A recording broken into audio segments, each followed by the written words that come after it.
Rats. Rats getting tickled for science. Dear God. A large rat on grass. Large rats in Popeye's kitchen. Rats, like women, can belong in the kitchen. A lesson I learned from Ratatouille, the hit 2007 American animated comedy drama film produced by Pixar Animation for Walt Disney Pictures, starring Will Arnett as Horst. Horst hates rats. You can tell he hates rats because of this scene where he quits Gusteau's, a fine dining restaurant named after the greatest chef in Paris, Auguste Gusteau. I love saying that name.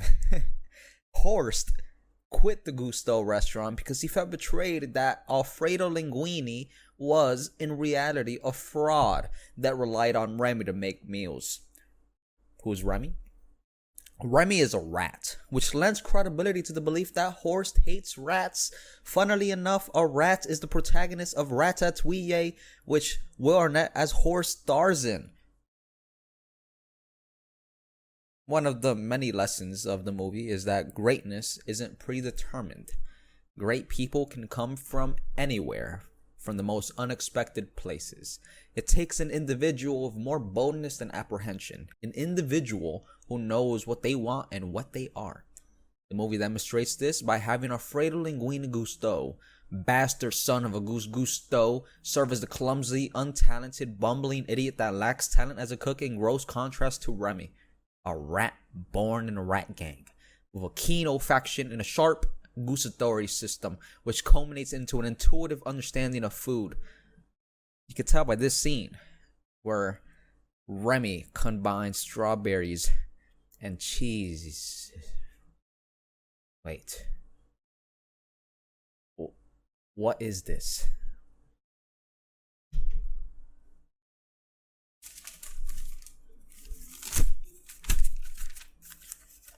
Do rats like cheese?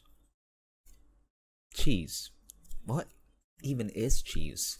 A dairy product, yes, but what makes it cheese? There are, at the very least, 1,800 variants of cheese out there, so how do you know if you have cheese or not? This is important because how can we answer the question if rats like cheese if we don't establish what cheese is? For example, I like natural cheese Doritos, but I don't like simply organic white cheddar cheese Doritos. So you could say I like Doritos, but I don't like all Doritos. Same way you could say that I like cheese, but I don't like all cheese. Because cheese has 1,800 variations of themselves. And not to mention that Doritos uses fake cheese. So it's like saying the bird outside my window right now isn't suspicious. So the question remains, what is real? No, sorry. What is real cheese? Thankfully, the American Cheese Society has the answer. God bless their soul. With 3 different definitions of cheese compiled from the Pasteurized Milk Ordinance, Codex Alimentarius. Whoa. And the United States Code of Federal Regulations. Home of the most decisive cheese to ever exist, American cheese. As an American, let me tell you, there is nothing more American than New York City.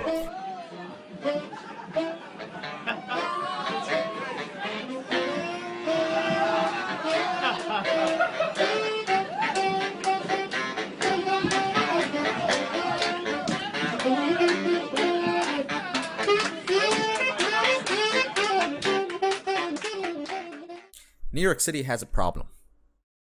Hey! A rat problem that can only be solved by going back to the 17th century and stopping international trade with modern weaponry. Wait. There it is again. Cheese.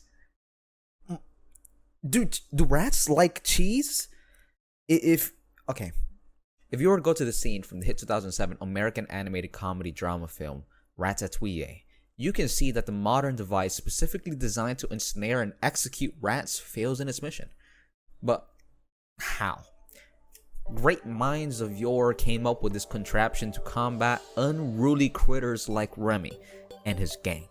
And yet here he is, alive as a whistle.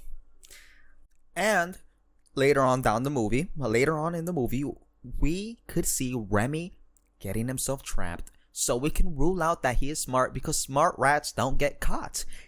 It's called evolution. I think you can tell where I'm going with this. The government, yet again, is covering up something big. Why is it a common trope that rats like cheese when it is scientifically proven that rats do not vibe with cheese? Matter of fact, rats, just like dogs and myself included, prefer peanut butter. The government colluded with big peanut butter to spread this misinformation from as far back as the Middle Ages.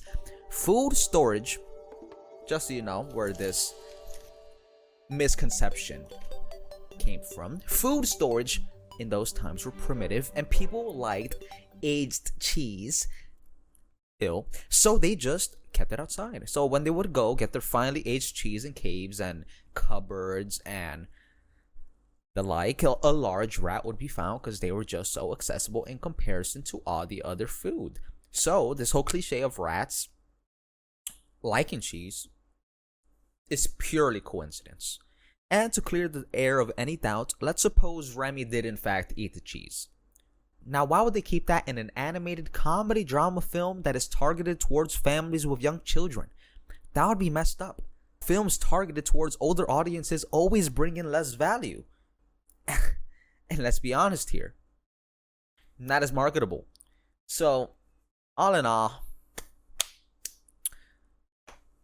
that is the reason why Remy did not get caught in the trap.